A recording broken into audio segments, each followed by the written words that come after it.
začínáme přesně, na rozdíl od Českých drah, které mají samozřejmě zpoždění. Tímto omlouvám zatím ještě nepřítomnost developera, vlastně autora tohoto projektu.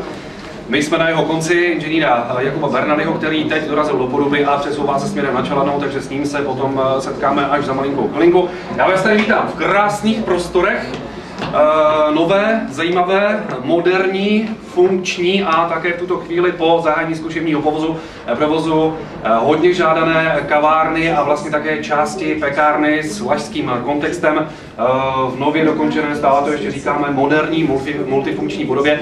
Tady na Čeladné poprosím stáhnout ten zvuk ještě, jestli můžeme.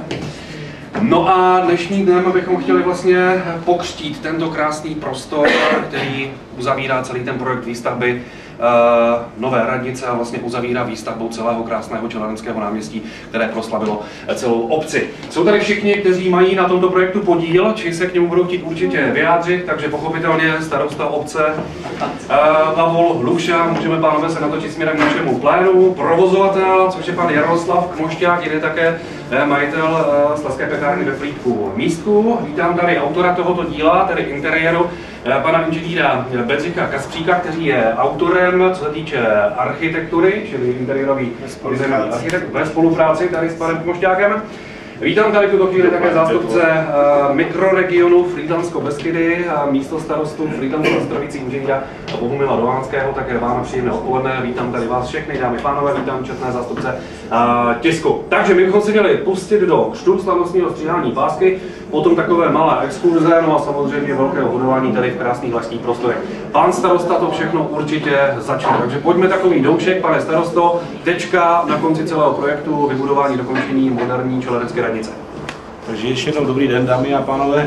Jsem rád, že jsme se tady dneska mohli sejít, protože my jsme loni v srpnu udělali tečku za výstavbou toho náměstí, kdy byla v té době známa, bych řekl, 95% obsazeností prostě nové radnice a měli jsme tady ten prostor, který byl původně nabízen poště, pošta to odmítla a hledali jsme co s tím a jsem rád, že se našel provozovatel, pan Kmošťák, který nám víceméně dnešním dnem ukázal, že lze podnikat v moderních prostorách, že lze na tak krásné vesnici, jako je Čeladná, vybudovat něco, co bude pro lidi určitě přitažlivé a to, co zejména tady k doplnění infrastruktury chybí.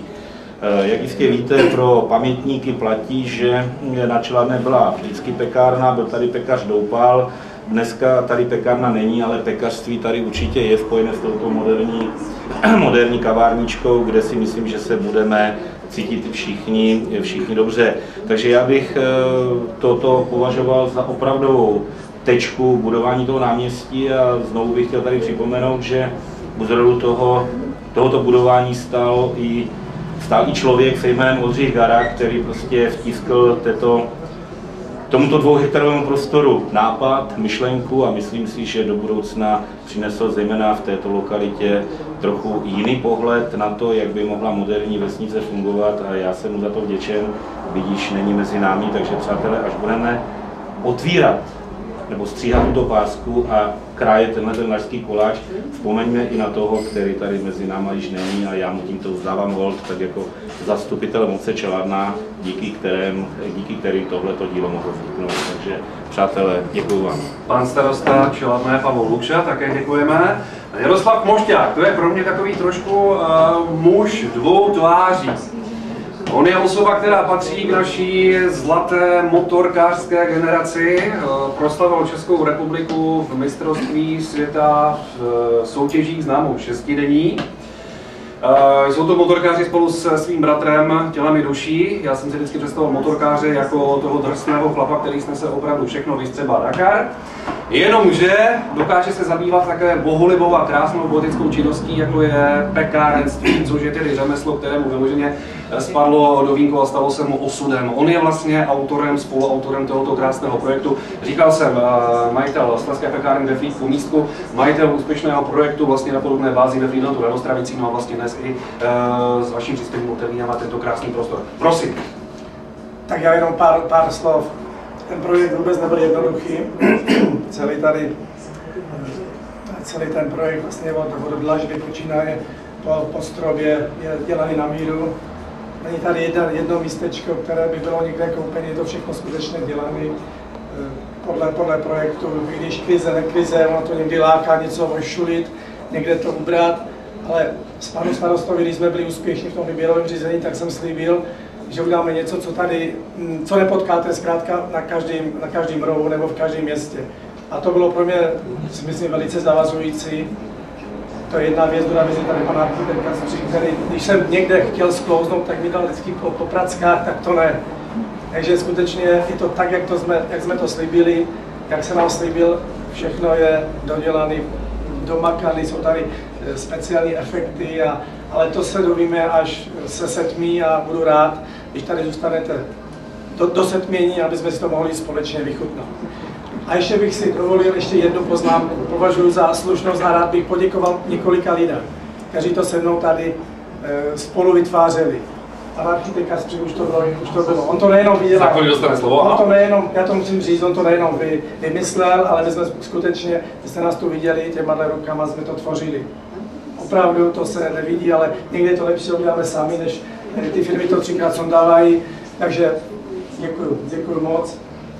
Další firma Nervy, Parmachandr, je to asi 3. prodejna, kterou děláme, Friedland. Funguje to, tam už není třeba co vůbec dodávat. Pane Machandr, děkuju.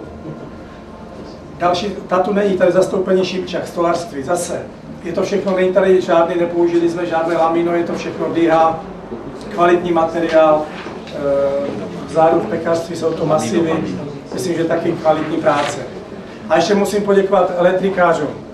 Ty se tady vyvstekali kluci Pepík Šuba, Pavel Moto, Olda se jmenuje Tošenovský. 3 kluci, kteří to tady vyšívali. Tady je kabelů víc než možná v celých patrech, v patře budovy. Takže až se setmí, oni nám to pak předvedou, jak to funguje. Jsem rád, že to můžeme společně tady oslavit a vychutnat si. Ale pořádně natáhnout pásku, holky. A pánové se do toho mohou pustit. Zvednout. A je to. Potlesk, prosím.